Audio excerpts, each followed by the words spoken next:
Hello दोस्तों, नमस्कार। मैं हूं आदित्य सिंह और आज मैं आपको बताऊंगा कि सीपीआर क्या होता है, सीपीआर किसे देना चाहिए और कब देना चाहिए और क्यों ज़रूरी है सीपीआर देना।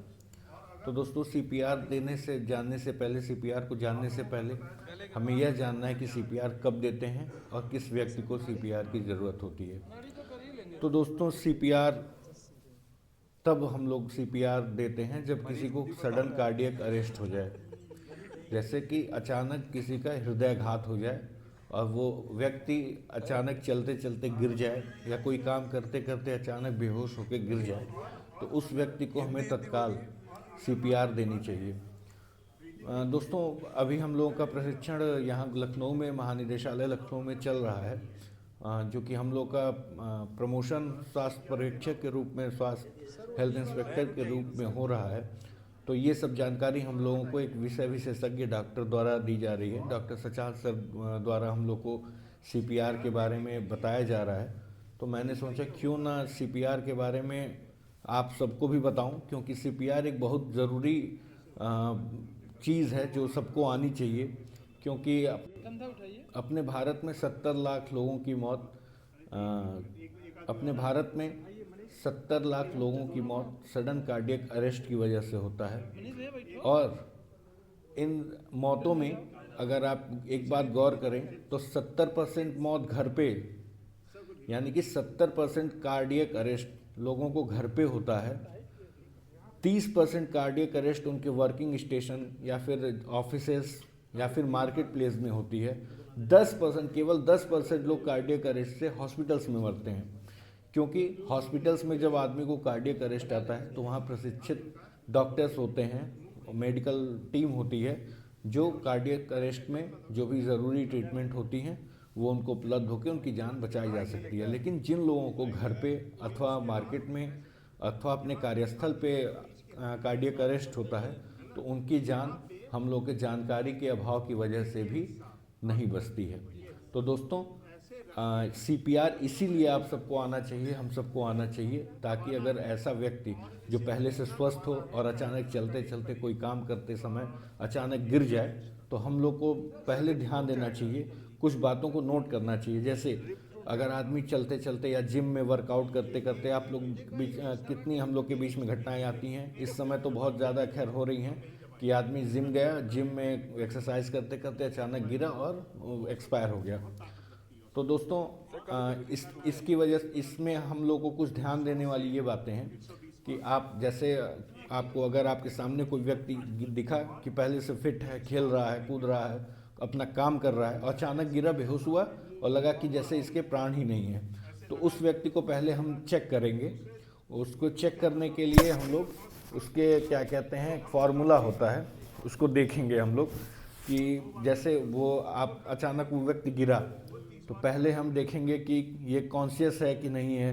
उसको हिला डुला के पूछेंगे, हेलो भाई। अगर कुछ बोले तो ठीक है, कॉन्शियस है। अगर नहीं बोल रहा है फिर दूसरा हम लोग ये करेंगे, अगर वो बेहोश है फिर हम लोग दूसरा चेक करेंगे कि सांस ले रहा है कि नहीं। तो सांस लेने के लिए हम लोग चेक करेंगे, कैसे हम लोग पता करेंगे सांस ले रहा है कि नहीं। हम लोग उसके मुंह के पास ऐसे कान लगा के सुनेंगे कि सांस आ रहा है कि नहीं, अथवा उसकी धड़कन सुनने का प्रयास करेंगे। अगर वो भी ना मिले तो हम लोग पल्स लेंगे, नाड़ी देखेंगे कि नाड़ी चल रही है कि नहीं चल रही है। तो दोस्तों, ये नाड़ी तो बहुत कम मिलेगी, हाथ वाली नाड़ी। अगर यहाँ पे आप हाथ रखेंगे तो आपको ये पता चलेगा हल्का हल्का कि नाड़ी चल रही है अथवा नहीं चल रही है। अगर आपको कुछ ना मिले, आदमी अनकॉन्शियस है, बेहोश है, अगर ब्रीदिंग नहीं ले रही है, सांस नहीं ले रहा है और अगर नाड़ी नहीं चल रही है, तो आप तुरंत समझ जाइए कि इसको कार्डियक अरेस्ट हुआ है, सडन कार्डियक अरेस्ट हुआ है। तो आप लोग तुरंत इसको सीपीआर देने की कोशिश करेंगे। तो दोस्तों, सीपीआर देने की भी एक टेक्निक होती है। ये आप जैसे उस जिस व्यक्ति को सडन कार्डियक अरेस्ट हुआ है, मैं आपको डेमो दिखाऊंगा, अपने क्लास की डेमो है वो, उसमें आप देख लीजिएगा कैसे सीपीआर देते हैं। लेकिन मैं आपको बता दे रहा हूँ, प्रैक्टिकल आप देखिएगा, मैं थियोरेटिकल बता दे रहा हूँ कि उस व्यक्ति को, अगर वो मान लीजिए गद्दे पे है, सोफे पे है, तो उसको पहले आप किसी हार्ड सरफेस पे लिटा देंगे, जैसे टाइल्स पे, फर्श पे आप लिटा देंगे, ठीक है। उसके बाद लिटाने के बाद आप ये अपने सीने की जो सबसे ये लास्ट सॉफ्ट एक स्टर्नम होती है, स्टर्नम, यहाँ पे स्टर्नम होता है हम लोगों के, उस स्टर्नम पे हम लोग इस हथेली से ये जो इस वाले भाग पे है इस पे रखेंगे, ऐसे ऐसे करके रखेंगे इस पे, और ये अपनी उंगलियों को लॉक कर लेंगे और इससे इससे हम लोग उसको कंप्रेशन करना, दबाना, चेस्ट को कंप्रेस करना शुरू करेंगे। दोस्तों इसकी भी एक टेक्निक होती है कि हम लोगों को 1 मिनट में लगभग 120 बार, यानी कि 1 सेकंड में 2 बार कंप्रेस करना चाहिए।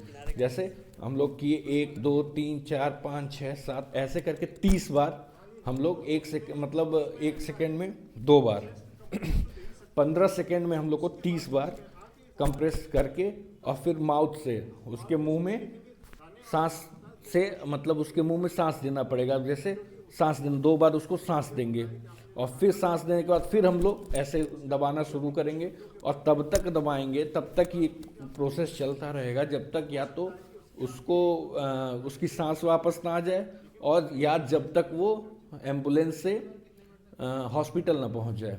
तो दोस्तों इसमें सबसे ध्यान देने योग्य वाली बातें हैं कि आपको 1 मिनट में 120 बार कंप्रेस करना है, और हर 30 कंप्रेशन करने के बाद उस व्यक्ति को ऐसे, ये सांस की नली खुली रहे इसलिए ऐसे करके, और उसके माउथ टू माउथ रिस्पायर करना है, उसको आर्टिफिशियल माउथ ब्रीदिंग देना है, और फिर 30 बार करके फिर ब्रीदिंग देना है। तो इसमें आप 2 व्यक्तियों की मदद ले सकते हैं, एक ब्रीदिंग दे और एक 30 बार दबाए फिर ब्रीदिंग दे।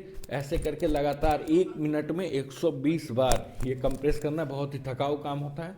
तो आप कोशिश करें कि 2-3 लोग मिलकर इस काम को करें, और तब तक करें जब तक कि डॉक्टर और एम्बुलेंस ना आ जाए, तब तक आपको यह काम करना है। अगर आप लोगों ने इतना